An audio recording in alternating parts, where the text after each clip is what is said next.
हरिशंकर परसाई जी ने लिखा था कि एक बार किसी का मामला कोर्ट में चले जाए, उसके बाद उसके सामने सबसे बड़ा खतरा रहता है अपने आप को अपने ही वकील से बचाना। अब इसका क्या मतलब निकलता है आप खुद ही लगाते रहिए। जुर्म से दूर रहिए, बच के रहिए, न जुर्म कीजिए, न जुर्म का शिकार होने का खतरा उठाइए। वादी प्रतिवादी दोनों मर गए, अब उनकी तीसरी पीढ़ी लड़ रही है। विरासत में संपत्ति नहीं मिली, विरासत में मुकदमेबाजी मिली, लड़ रहे हैं, तीसरी पीढ़ी लड़ रही है। 17 साल बाद फ्लैट का आदेश मिला है। अब मुझको लगता है कि राष्ट्रीय उपभोक्ता फोरम के आदेश के खिलाफ अगर कोई प्रावधान होगा तो ये बिल्डर अभी हाई कोर्ट जाएगा, सुप्रीम कोर्ट जाएगा। इस महिला के जीते जी शायद ही इसको फ्लैट मिल सके। कुछ देश में कानून की हालत ऐसी ही है। 24 साल पुराने एक मामले में, दहेज प्रताड़ना, हत्या, ऐसे मामले में पति और ससुराल पक्ष के दूसरे लोग 24 साल बाद इनको बेकसूर बरी किया है। 24 साल बाद। अब 42 साल बाद जाकर इलाहाबाद हाई कोर्ट ने 5 लोग जो थे उनको उम्र कैद की सज़ा सुनाई है। आपको लगता है 42 साल बाद जो फैसला होगा उसको हम इंसाफ कह सकते हैं? वो तकनीकी रूप से फैसला हो सकता है, अदालत का इंसाफ तो कहीं से नहीं हो सकता। जब तक हो सके तब तक शिकायतकर्ता बनने से भी बचिए और जुर्म से तो हमेशा ही बचिए।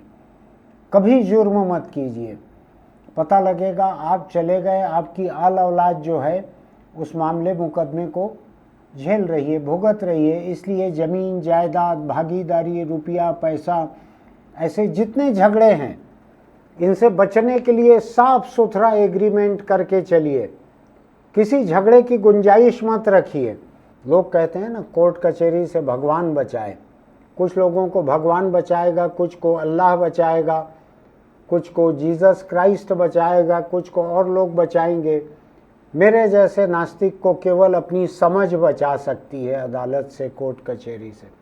नमस्कार, मैं छत्तीसगढ़ अखबार के YouTube चैनल इंडिया आजकल के स्टूडियो से सुनील कुमार। अदालत एकदम से खबरों में है। वक्फ कानून को लेकर जो सुनवाई चल रही है सुप्रीम कोर्ट में, देश के सब लोगों की नज़रें उस पर गड़ी हुई हैं। सबकी, यानी हिंदू मुस्लिम, खासकर इन दो की, और इनके अलावा ईसाई जो हैं, जैन हैं, ये भी देख रहे हैं कि कौन सा कानून किन पर लागू होगा। उनके पूजा स्थल, उपासना स्थल, उनके धार्मिक संस्थानों की संपत्ति कैसे कायम रहेगी। क्या वक्फ कानून के बाद में वक्फ बोर्ड में जिस तरह से हिंदू भी बैठेंगे वहाँ पर, तो क्या उसी तरीके से सुप्रीम कोर्ट ने कल पूछा है केंद्र सरकार के वकील से, क्या हिंदू संस्थाओं के ट्रस्ट में मुस्लिमों को भी बैठाओगे क्या, पूछा है। खैर, मैं उस पर अभी ज़्यादा टिप्पणी करना नहीं चाहता, क्योंकि वहाँ अभी आज भी शायद कुछ बहस चल रही होगी और चलेगी कई दिनों तक। लेकिन मैं देखता हूँ कि मामले मुकदमे किस तरह से चलते हैं अदालतों में। सुप्रीम कोर्ट, हाई कोर्ट, जिला अदालत, इसमें कैसे कैसे मामले चलते चले जाते हैं, पीढ़ी दर पीढ़ी चले जाते हैं। अभी 2-4 दिन पहले की ही एक खबर थी कि कैसे कैसे मामले चले जिनमें वादी प्रतिवादी दोनों मर गए, अब उनकी तीसरी पीढ़ी लड़ रही है। विरासत में संपत्ति नहीं मिली, विरासत में मुकदमेबाजी मिली, लड़ रहे हैं, तीसरी पीढ़ी लड़ रही है। लड़ने की क्षमता भी अपार है लोगों की, और सरकार की या अदालत की मामलों को न निपटाने की क्षमता भी अपार है। अभी देख रहा हूँ मैं, एक खबर मेरे सामने है। छत्तीसगढ़ की राजधानी रायपुर में एक महिला ने फ्लैट पाने के लिए बिल्डर को भुगतान कर दिया, फ्लैट नहीं मिला। उसके लिए जिला उपभोक्ता फोरम, राज्य उपभोक्ता फोरम, राष्ट्रीय उपभोक्ता फोरम 17 साल लड़ाई लड़ी। 17 साल लड़ाई लड़ी। अब राष्ट्रीय उपभोक्ता फोरम से आदेश हुआ है कि इस महिला को फ्लैट दिया जाए। 17 साल बाद फ्लैट का आदेश मिला है। अब मुझको लगता है कि राष्ट्रीय उपभोक्ता फोरम के आदेश के खिलाफ अगर कोई प्रावधान होगा तो ये बिल्डर अभी हाई कोर्ट जाएगा, सुप्रीम कोर्ट जाएगा। इस महिला के जीते जी शायद ही इसको फ्लैट मिल सके। कुछ देश में कानून की हालत ऐसी ही है। एक दूसरी खबर आपको बताता हूं मैं, ये भी छत्तीसगढ़ की है। छत्तीसगढ़ का हाई कोर्ट बिलासपुर में है। वहां के जज ने 24 साल पुराने एक मामले में, दहेज प्रताड़ना, हत्या, ऐसे मामले में पति और ससुराल पक्ष के दूसरे लोग 24 साल बाद इनको बेकसूर बरी किया है। 24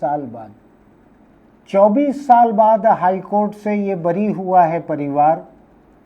जो तथ्य सामने आए हैं समाचार में, अदालत के सामने जो सबूत गवाही पेश हुए हैं, उनमें किसी कोने से भी ये साबित नहीं हुआ कि इसकी कोई दहेज प्रताड़ना हुई थी। और 24 साल से मुकदमा चल रहा था। जेल में 24 साल से नहीं थे। नीचे की अदालत से इनकी जमानत हो गई होगी। अभी पूरा जिक्र इसमें नहीं है, लेकिन मैं ये कह रहा हूं कि एक परिवार दहेज हत्या का जिसके ऊपर आरोप चल रहा था, वो 24 साल बाद बरी हुए हैं। चलिए, ये तो 24 है। अब हम संख्या को थोड़ा उल्टा कर लें, 24 को 42 कर लें। आपको लगता है 42 साल बाद जो फैसला होगा उसको हम इंसाफ कह सकते हैं? वो तकनीकी रूप से फैसला हो सकता है, अदालत का इंसाफ तो कहीं से नहीं हो सकता।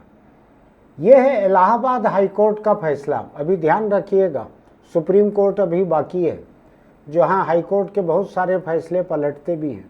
42 साल पहले एक घर में कुछ लोग लूटने, डकैती डालने पहुंचे। वहां घर की 2 महिलाओं से बलात्कार किया।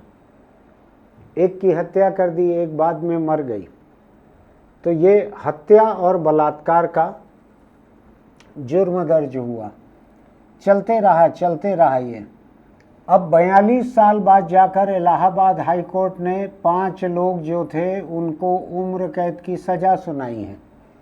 लेकिन अदालत सजा सुना सकता है, इस मामले में 5 में से 4 को दे नहीं सकता, क्योंकि वो 4 जो हैं ऊपर जा चुके हैं इंतजार करते करते, हत्या और बलात्कार के मामले में फैसले का इंतजार करते हुए।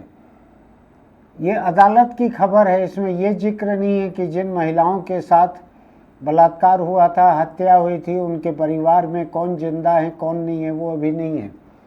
लेकिन आप सोचिए 42 साल किसको कहते हैं? बहुत सारे लोग तो 42 साल में चल बसते हैं। ये हत्या और बलात्कार का मामला 42 साल बाद जाकर उम्र कैद हुई है। 5 में से 1 बचा है बाकी समय के लिए जेल जाने को, 1 बचा है 5 में से। 4 जो हैं ऊपर जा चुके हैं। मैं कुछ और मामले एक एक लाइन में आपको बतलाना चाहता हूं। सुप्रीम कोर्ट ने अभी एक फैसला सुनाया है। बाप की संपत्ति पे 4 दशक बाद बेटियों को हक मिला है। 4 दशक बाद। दत्तक पुत्र वाला मामला था, आपको ध्यान है ना? मैंने अभी लिखा है, शायद यहां आपके सामने कहा है, पुत्र मोह ऐसा रहता है, संतान मोह में पुत्र मोह खास रहता है।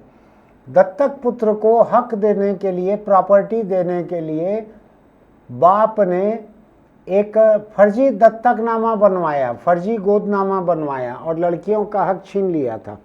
सुप्रीम कोर्ट ने 40 साल बाद लड़कियों को हक दिलवाया है। एक दूसरी खबर बतलाता हूं आपको मैं।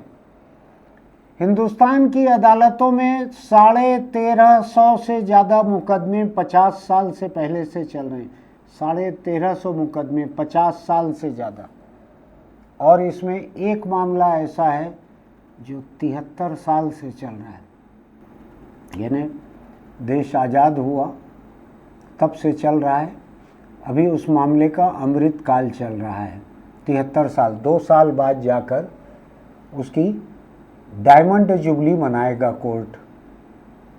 अदालत में 73 साल से चल रहा है, 2 साल बाद अदालत इस मामले की डायमंड जुबली मनाएगा। कुछ एक और मामले आपको बतलाता हूं मैं। देश में 4 ऐसे मामले हैं जो सबसे पुराने बतलाए जा रहे हैं, सबसे पुराने। अब मैं एक एक की तारीख पढ़ के नहीं बतलाना चाहता आपको, लेकिन कुल मिलाकर जान लीजिए 1350 से ज़्यादा मुकदमे देश में 50 साल से ज़्यादा से चल रहे हैं। एक मामला 73 साल से चल रहा है, मेरे पैदा होने के कई साल पहले से, क्या कहूं मैं अब। एक और मामला जयपुर में ब्लास्ट हुआ था, बम लगाए गए थे, लोग मारे गए थे, उसमें दंगा हुआ था। इसमें बम लगाने के मामले में 17 साल बाद कैद हुई है, 17 साल बाद। एक दूसरा मामला है मेरे सामने, 26 साल पुराने एक मामले में डीएसपी के साथ 9 और पुलिस वालों को उम्र कैद हुई है। डीएसपी और 9 और पुलिस वालों को 26 साल पुराने मामले में उम्र कैद हुई है। अब आप अंदाज लगाइए कि हिंदुस्तान में मामले मुकदमे का क्या हाल है। 42 साल बाद बलात्कार के मामले में 4 लोगों के खुद होकर मर जाने के बाद 5वें हत्यारे बलात्कारी को उम्र कैद हो रही है। सोच के देखिएगा देश में मामले मुकदमों का क्या हाल है और क्या किया जाना चाहिए न्याय व्यवस्था का। खराब हालत है अदालतों की। 2-4 दिन पहले की ये खबर थी, किस हद तक 2-2 पीढ़ी 3-3 पीढ़ी तक मुकदमे चलते रहते हैं। संख्या आती है तो मैं डर जाता हूं पढ़कर। करोड़ों मामले हिंदुस्तान की जिला अदालतों में, करोड़ों मामले पड़े हुए हैं जो चल रहे हैं, चलते चले जा रहे हैं। जेलों में विचाराधीन कैदियों को रखने के लिए जगह नहीं बची है। छत्तीसगढ़ में हाई कोर्ट पीछे लगा हुआ है सरकार के कि ये क्षमता से 2 गुना 3 गुना कैदी भर के जो रखे हो, इसका क्या इलाज कर रहे हो। तो अदालत ने अभी कहा है कि हम एक जिले में कम से कम एक खुली जेल बना रहे हैं। लेकिन होता क्या है, उससे लोगों को भर के रख दिया है। सुप्रीम कोर्ट ने ऐसी ही नौबत से थक कर अभी कुछ महीने पहले एक हुक्म दिया था कि कुछ साल से कम की सजा वाले जो मामले हैं, जो चल रहे हैं मुकदमे, उसमें आरोपियों को, विचाराधीन कैदियों को तुरंत जमानत दे दी जाए और इस जमानत के लिए अर्जी तैयार करना, अदालत में पेश करना, ये जेल का काम है, जेल अधिकारी का काम है। मैंने अभी तक सुना नहीं है कि सुप्रीम कोर्ट के उस फैसले के चलते कितने लोगों को छोड़ा गया। सरकार अपनी कामयाबी के समाचार देती है, लेकिन जेल विभाग से ऐसा कोई समाचार मुझको मिला नहीं है, कहीं भी आया नहीं है। सवाल ये उठता है कि हत्या और बलात्कार जैसा सीधा सीधा मामला, जिसमें लोग गिरफ्तार हो चुके थे, 5 लोग, उनके खिलाफ मुकदमा चल रहा था। हाई कोर्ट का फैसला आने में 42 साल लगे। और आपको एक बात बताऊं मैं, अभी सुप्रीम कोर्ट बाकी है। कई मामले सुप्रीम कोर्ट तक जाते हैं, कई मामले वहां पे दाखिल नहीं किए जाते, कई मामले जाते हैं। इन्हीं सब को देखकर मुझको लगता है कि जिंदगी में जुर्म से जितना दूर रह सकें, मुकदमेबाजी से जितना दूर रह सकें, उतना अच्छा है। बहुत खराब नौबत है। आप शिकायतकर्ता भी हैं और 42 साल तक आप पेशियों में अदालत जा रहे हैं, तो आपकी क्या हालत होगी। हर पेशी पे क्या हालत होगी अंदाज है आपको। हरिशंकर परसाई जी ने लिखा था कि एक बार किसी का मामला कोर्ट में चले जाए, उसके बाद उसके सामने सबसे बड़ा खतरा रहता है अपने आप को अपने ही वकील से बचाना। अब इसका क्या मतलब निकलता है, आप खुद ही लगाते रहिए। जुर्म से दूर रहिए, बच के रहिए, न जुर्म कीजिए, न जुर्म का शिकार होने का खतरा उठाइए। मैं लोगों को बार बार कहता हूं कि किसी तरह के जुर्म में मत फंसिए। मैं जो यूट्यूबर हैं, जो अखबारों में लिखते हैं, सोशल मीडिया पे लिखते हैं, उनको भी कहता हूं किसी खतरे में मत पड़िए। मामले मुकदमे कितने लंबे चलते हैं मुझको नहीं मालूम है। मैं तो कई मामले ऐसे देखता हूं कि मैंने होश संभाला है तब से चलते ही चले आ रहे हैं। इलाहाबाद हाई कोर्ट ने अफसोस जताया है इस मामले में 42 साल देरी से फैसला देने पर। हाई कोर्ट ने अफसोस जताया है। मुझको उम्मीद है कि अफसोस इतनी क्वांटिटी में होगा, इतनी मात्रा में, तादाद में होगा कि लोग उससे घर में लड्डू बनाकर खा सकें और खिला सकें एक दूसरे को कि 42 साल बाद देखो, देर है अंधेर नहीं है। हिंदुस्तान की अदालत के घर में देर है अंधेर नहीं है। 42 साल बाद देखो आप, एक आदमी को आजीवन कारावास पे भेज दिया। ये अलग बात है कि 4 लोग भक्त के ऊपर पहले ही जा चुके हैं। अब पता नहीं ये आजीवन कारावास का आदेश उन 4 लोगों को ऊपर क्या करेगा।